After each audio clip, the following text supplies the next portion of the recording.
की भारतरत्न डॉक्टर बाबासाहेब आंबेडकरांचा हिंदवी स्वराज्याचे सरसंस्थापक छत्रपती शिवरायांना मानाचा मुजरा करतो। भारतीय घटनेचे शिल्पकार भारतरत्न बाबासाहेब आंबेडकर यांना मानवंदना अर्पित करतो। पुन्हा एकदा मोदी साहेबांसोबत लोकसभेमध्ये जे निवडून जाणार आहेत ते आपले प्रताप पाटील चिखलीकरजी, भाजपचे अध्यक्ष चंद्रशेखर बावनकुळेजी, ज्यांच्यामुळे भारतीय जनता पक्षाची ताकद नांदेडमध्ये, मराठवाड्यामध्ये आणि संपूर्ण महाराष्ट्रामध्ये वाढली।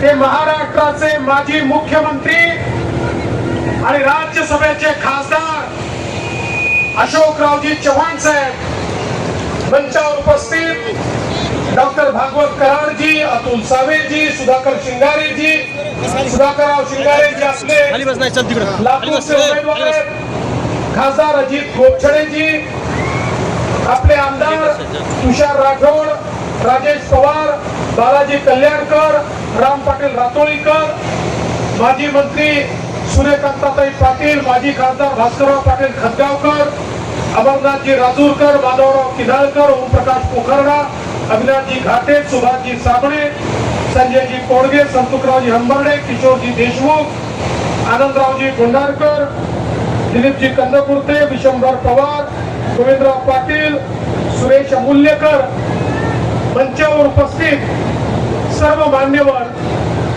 आणि उपस्थित सर्व माझ्या भगिनी आणि बंधूंनो, आज अतिशय आनंदाची गोष्ट आहे की आपले लाडके उमेदवार प्रताप पाटील चिखलीकर यांचा उमेदवारी अर्ज आपण भरलाय आणि जेवढ्या मोठ्या संख्येनं तुम्ही या ठिकाणी एकत्रित आहात, आता माझ्या मनामध्ये कुठलीही शंका नाही, एक अभूतपूर्व विजय नांदेडमध्ये आपल्याला मिळणार आहे। खरं म्हणजे नांदेडमध्ये 2019 साली, अरे हो तुम्ही सोबत आहे माझ्या लक्षात आलं, आता मी किती आगे पडून जाईल समोर झालं तर शांत बसा, आता बोलू द्या, आगे बढो करता करता खालीच पडायचो तुम्ही। 2019 साली प्रताप पाटील चिखलीकर या ठिकाणून खासदार म्हणून निवडून आले, त्यावेळी माननीय अशोकराव चव्हाण यांच्यासारखा एक अतिशय तुल्यबळ नेता समोर होता। आम्हाला चिंता होती, कारण शेवटी या नांदेड जिल्ह्यामध्ये अशोकरावांचा एक प्रस्ताव आहे, मराठवाड्यातला प्रस्ताव आहे, पण त्यावेळी देखील जनतेनं मोदीजींवर विश्वास दाखवला आणि प्रताप पाटलांच्या माध्यमातून मोदीजींना मतदान केलं। आम्ही अनेक दिवसापासून प्रयत्न करत होतो की अशोकरावांसारखा एक नेता आपल्या सोबत आला पाहिजे।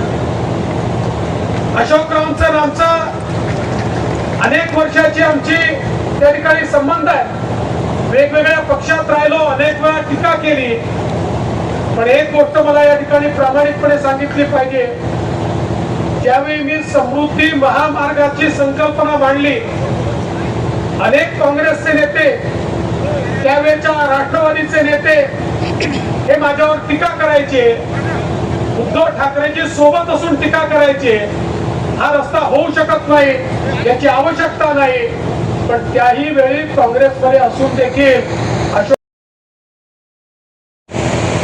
जनसामान्यांच्या जीवनामध्ये सकारात्मकता आणायची आहे, त्याला मोदीजींसोबत आलं पाहिजे, कारण इतर कुठल्याही पक्षात राहून हे करता येणं शक्य नाही। आणि त्यांनी ते मान्य केलं, विनाअट मान्य केलं। ते असं म्हणाले, मला तुम्ही काही दिलं नाही तरी चालेल, मी मोदीजींच्या नेतृत्वात काम करण्याकरता तयार आहे, केवळ मी सोबत आलो तर मराठवाड्याच्या विकासामध्ये मला पूर्ण मदत करा, पूर्ण योगदान द्या। मी सांगितलं आपण काळजी करू नका, आम्ही मागास भागात येतो, विदर्भ आणि मराठवाड्याचं दुःख सारखं आहे, आणि त्यामुळे आमचाही अजेंडा विदर्भ आणि मराठवाड्याच्या विकासाचा अजेंडा आहे. मागच्या काळामध्ये या मराठवाड्यामध्ये पाणी आलं पाहिजे, या मराठवाड्याला दुष्काळातून मुक्ती मिळाली पाहिजे, याकरता अनेक निर्णय आम्ही घेतले. आणि त्याही काळात अशोकराव सोबत बसून जे वाहून जाणारं पाणी मराठवाड्यातलं आहे ते आपल्याला कसं थांबवता येईल, त्याचं जास्त युटिलायझेशन कसं करता येईल हा प्रयत्न आम्ही केला. प्रताप पाटलांच्या नेतृत्वामध्ये रेल्वेचे प्रश्न असतील, रस्त्यांचे प्रश्न असतील, वेगवेगळे विकासाचे प्रश्न आम्ही हाताळले. आता तर त्यांच्या सोबत एकीकडे आमचे गोपचरित्रद्रष्ट नेतृत्व आहे.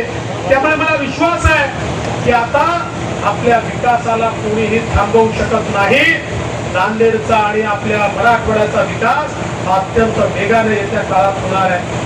बंधू भगिनींनो, आज देशामध्ये मोदीजींनी जे करून दाखवलं, जग म्हणताय हा चमत्कार आहे. मोदीजींनी या देशामध्ये गरीब कल्याणाचा अजेंडा राबवला. केवळ 10 वर्षामध्ये 25 कोटी गरिबांना गरिबी रेषेच्या बाहेर काढण्याचं काम हे मोदीजींनी करून दाखवलं. जगातले अर्थशास्त्री म्हणतात हे कसं शक्य झालं. आज जगामध्ये अनेक देशांची जेवढी लोकसंख्या आहे त्याच्या दुप्पट लोक भारतामध्ये गरिबीतून बाहेर काढण्याचं काम मोदीजींनी केलं. मोदीजींनी हे करत असताना मूलभूत लोकांचा विकास नाही केला, जनसामान्यांकरता मोदीजींनी काम केलं. आणि म्हणूनच तुम्ही बघा, मोदीजींमुळे 11 कोटी लोकांच्या घरी शौचालय झालं. 20 कोटी लोक अशी आहेत की ज्यांच्या डोक्यावर छत नव्हतं, आज ते पक्क्या घरामध्ये मोदीजींमुळे राहत आहेत. 75 वर्षाच्या स्वातंत्र्यानंतर 50 कोटी लोक असे होते ज्यांच्या घरामध्ये पिण्याचं पाणी येत नव्हतं. मोदीजींनी या 50 कोटी लोकांच्या घरी स्वच्छ पिण्याचं पाणी पोहोचवलं, त्यांच्या घरी वीज पोहोचवली, आमच्या माता भगिनींना गॅस सिलेंडर दिलं. आणि एवढंच नाही, 50 कोटी लोकांना मुद्राचं लोन देऊन त्यांना स्वतःच्या पायावर उभं करण्याचं काम मोदीजींनी केलं. आणि याकरता महत्वाचं आहे, या 50 कोटी लोकांमध्ये 31 कोटी महिला आहेत. 31 कोटी महिलांना केवळ 10 वर्षामध्ये आपल्या पायावर उभा करण्याचा विक्रम हा माननीय मोदीजींनी करून दाखवला. कारण मोदीजी नेहमी म्हणतात, भारताला विकसित करायचं असेल तर भारताच्या लोकसंख्येचा 50% हिस्सा म्हणजे महिला. या महिलांना मानव संसाधनामध्ये परिवर्तित करून त्यांना जेव्हा आपण देशाच्या मुख्य धारेमध्ये आणू, अर्थतंत्रामध्ये आणू, त्यावेळेस देशाचाही विकास होईल, परिवाराचाही विकास होईल, समाजाचाही विकास होईल. आणि म्हणून हे करून दाखवण्याचं काम माननीय मोदी साहेबांनी केलं.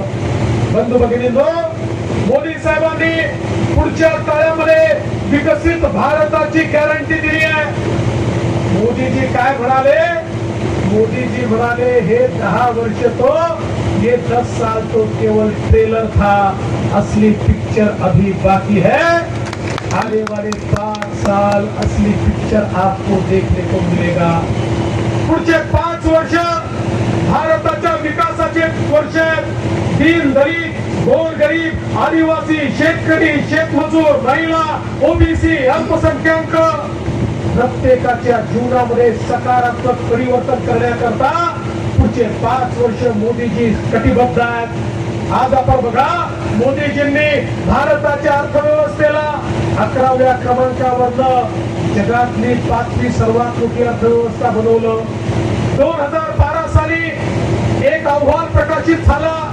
आंतरराष्ट्रीय संस्थांनी सांगितलं, भारताची अर्थव्यवस्था कोलमडणार आहे, ही फ्रजाईल अर्थव्यवस्था आहे, भारत दिवाळखोर होणार आहे, भारत कधी दिवाळखोरीकडे जाणार आहे. 2014 ते 2024 10 वर्षात मोदीजींनी असा चमत्कार केला की आमची अर्थव्यवस्था ही 11व्या क्रमांकावर 5व्या क्रमांकावर तर आलीच, पण ज्या संस्थेनं अहवाल दिला होता की भारताची अर्थव्यवस्था दिवाळखोरीकडे चालली आहे, त्याच संस्थेने आव्हान दिलं, जगामध्ये सगळ्यात वेगानं विकसित होणारी अर्थव्यवस्था जर कुठली असेल तर ती भारताची अर्थव्यवस्था आहे. सगळ्यात जास्त विस्तारित होणारी अर्थव्यवस्था भारताची आहे. आणि येत्या 5 वर्षामध्ये मोदीजी भारताला जगातली तिसरी आर्थिक महाशक्ती करणार आहे. जगातली तिसरी सगळ्यात मोठी आर्थिक महाशक्ती, सगळ्यात मोठी अर्थव्यवस्था आमचा भारत देश होणार आहे. अर्थव्यवस्था मोठी होते म्हणजे काय होतं? अर्थव्यवस्था विस्तारित होते म्हणजे काय होतं? अर्थव्यवस्था विस्तारित होते तर संधी तयार होतात. अर्थव्यवस्था विस्तारित होते, रोजगाराची निर्मिती होते. अर्थव्यवस्था विस्तारित होते, इन्फ्रास्ट्रक्चरचं काम होतं, रस्ते बनतात, पूल बनतात, रेल्वे बनते, एअरपोर्ट बनतात, घरं बनतात, घरोघरी त्या ठिकाणी विकास पोहोचतो. अर्थव्यवस्था जेव्हा मजबूत होते त्यावेळी देशाच्या तिजोरीत पैसा येतो आणि या देशाच्या तिजोरीतला पैसा जनसामान्यांच्या कल्याणाकरता लावता येतो. मोदीजींनी अशी व्यवस्था उभी केली की ज्या व्यवस्थेमध्ये जो तुमचा पैसा आहे तो तुमच्यापर्यंत पोहोचवण्याचं एक माध्यम मोदीजींनी तयार केलं आणि एक मजबूत भारत जो जगामध्ये एक अतिशय मजबूत म्हणून उभा आहे.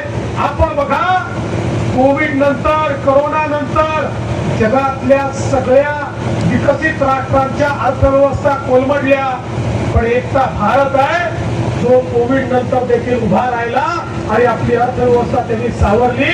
कारण मोदीजींसारखं नेतृत्व होतं. खरं म्हणजे आपण विसरलो, पण कोविडचा काळ आठवा. त्या काळामध्ये जर मोदीजींनी वॅक्सिन तयार करून घेतली नसती तर आपल्यापैकी कोणीही या ठिकाणी राहिलं नसतं. आपल्यापैकी कोण जिवंत असतं आणि कोण नसतं हे आज सांगता येणं शक्य नाही. विचार करा, भारतामध्ये वॅक्सिन तयार झाली नसती, आम्ही अमेरिकेपुढे हात पसरून बसलो असतो. अमेरिकेने सांगितलं असतं थांबा आणि आमच्या लोकांना वॅक्सिन देतो, मग तुम्हाला देतो.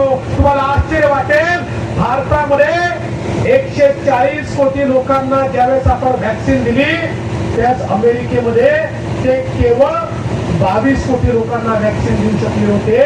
म्हणजे जर त्यांच्या भरोश्यावर राहिलो असतो तर आपल्यातली कोणी जिवंत राहिलं नसतं. आणि एवढंच नाही तर मोदीजींनी भारताला तर जगवलं, पण देशातल्या 100 जगातल्या 100 देशांना मोदीजींनी कोविडची लस दिली.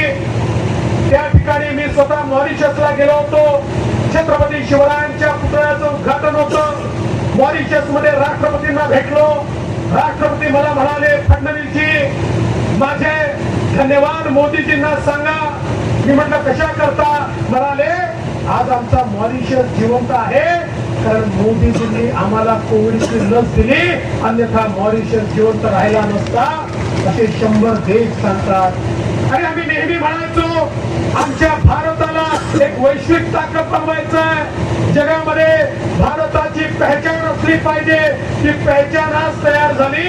नरेंद्र मोदीजींनी एक वैश्विक नेतृत्व तयार केलं. आता जगातले प्रगत देश देखील म्हणतात की जगाचा विचार हा भारताशिवाय आम्ही करू शकत नाही.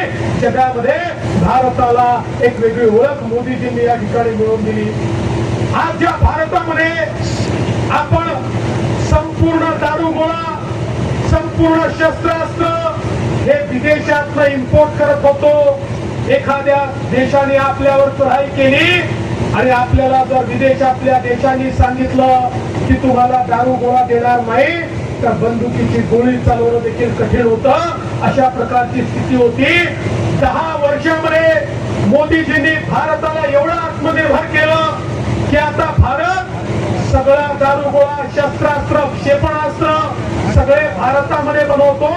भारताची स्थिती अशी आहे, आज भारतामधनं आपण असं मिसाईल तयार केलाय की जे मिसाईल एक 6000-7000 किलोमीटर जाऊन कुठल्याही टार्गेटवर मारा करू शकतं. आज भारत शस्त्रास्त्र इम्पोर्ट करत नाही, आज भारत शस्त्रास्त्र एक्सपोर्ट करतो. अनेक देश आपल्या पाठीमागे रांग लावून उभे आहेत, तुम्ही तयार केलेले अस्त्र आम्हाला द्या. आणि याचा फायदा काय आहे? याचा फायदा असा आहे, आता पाकिस्तान आणि चीन भारताकडे वाकडी नजर करून पाहू शकत नाही. कारण त्यांना माहिती आहे भारताजवळ आज एवढी शस्त्र संपन्नता आहे, एवढी ताकद आहे की भारताला सीमेवर जाण्याची देखील आवश्यकता नाही. आपली क्षेपणास्त्र थेट त्या ठिकाणी पाकिस्तानवर हल्ला करू शकतात. भारत शांतीचा संदेश देतो आणि कधी युद्ध करत नाही, पण शांतीचा संदेश हा कायर देऊ शकत नाही. शांतीचा संदेश शक्तिशाली माणूसच देऊ शकतो. ज्याच्याकडे शक्ती आहे तोच केवळ शांतीची बात करू शकतो आणि ती परिस्थिती आज भारताची मोदीजींनी करून दाखवली आहे. आणि म्हणून बंधू भगिनींनो, एक मजबूत भारत, एक मजबूत अर्थव्यवस्था, एक मजबूत अशा प्रकारचं सुरक्षा कवच आणि त्यासोबत जगाच्या पाठीवर चंद्रावर यान उतरवण्याचं काम देखील भारताने केलं. चंद्राच्या दक्षिण ध्रुवावर कोणी यान उतरवू शकलं नव्हतं, ते भारताने केलं. आणि सूर्याला देखील गवसणी घालण्याचं काम हे भारताने करून दाखवलं. जग आज अचंबित आहे, भारत हे कसा करू शकतो आहे. म्हणजे एकीकडे गरिबाचं कल्याण करताना जगाच्या पाठीवर भारत प्रगती देखील करतोय. आणि आता तर मोदीजींनी या ठिकाणी सूर्यघर सारखी योजना आणली आहे. पहिल्या टप्प्यामध्ये 1 कोटी लोकांच्या घरावर सौर ऊर्जेची उपकरण बसणार आहेत. हळूहळू सगळ्यांच्याच घरावर बसणार आहेत. आणि सौर ऊर्जेची उपकरण बसल्यानंतर प्रत्येकाला 300 मेगावॅट 300 युनिट वीज ही फ्री मिळणार आहे, मोफत मिळणार आहे. मोदीजींनी ठरवलं सूर्य उपासना करायची, पण त्या सूर्य उपासनेच्या माध्यमातून प्रत्येक गरीबाला मोफत वीज मिळाली पाहिजे. याकरता सूर्यघर सारखी योजना आणून त्या ठिकाणी आपलं विजेचं बिल संपवण्याचं काम येत्या काळामध्ये मोदीजी करणार आहेत. आणि मोदीजींकडनं प्रेरणा घेऊन आम्ही सौर कृषी वाहिनी योजना या ठिकाणी आणली. येत्या 1.5 ते 2 वर्षामध्ये महाराष्ट्रातल्या प्रत्येक शेतकऱ्याला दिवसा 12 तास वीज ही आम्ही देण्याचा निर्णय त्या ठिकाणी केलेला आहे. 9,000 मेगावॅटचे त्या ठिकाणी एलओए देऊन त्याचं काम सुरू केलंय. अजून 6,000 मेगावॅटचे एलओए आम्ही देतोय. आणि महाराष्ट्रातल्या प्रत्येक शेतकऱ्याला दिवसा 12 तास अखंडित वीज मोदीजींच्या नेतृत्वामध्ये देणारा महाराष्ट्र हे पहिलं राज्य असणार आहे. खरं म्हणजे दीन दलित गोरगरीब आदिवासी शेतकरी शेतमजूर ओबीसी अल्पसंख्याक मराठा समाज लिंगायत समाज सगळ्या समाजाच्या पाठीशी उभा राहणारा पक्ष हा भारतीय जनता पक्ष आहे. आणि म्हणून मी तुम्हाला एवढंच सांगण्याकरता आलो आहे, ग्रामपंचायतची निवडणूक नाही, नगरपालिकेची नाही, महानगरपालिकेची नाही, जिल्हा परिषदेची नाही, ही निवडणूक राज्याची नाही, ही निवडणूक देशाचा नेता निवडण्याची निवडणूक आहे. 2च पार्ट्या आहेत, 2 खेमे आहेत, 2 खेमे. एक खेमा ज्या खेम्यामध्ये निवडून आलेला खासदार हा मोदीजींना नेता मानणार आहे, त्यांना निवडून देणार आहे, त्यांना प्रधानमंत्री बनवणार आहे. आणि दुसऱ्या खेम्यात जो निवडून येणार आहे तो राहुल गांधींना त्या ठिकाणी पंतप्रधान बनवणार आहे. आता त्यांचे आपण 400 पार झाला ते 40 पार झाले मला माहिती, पण खेम्यात.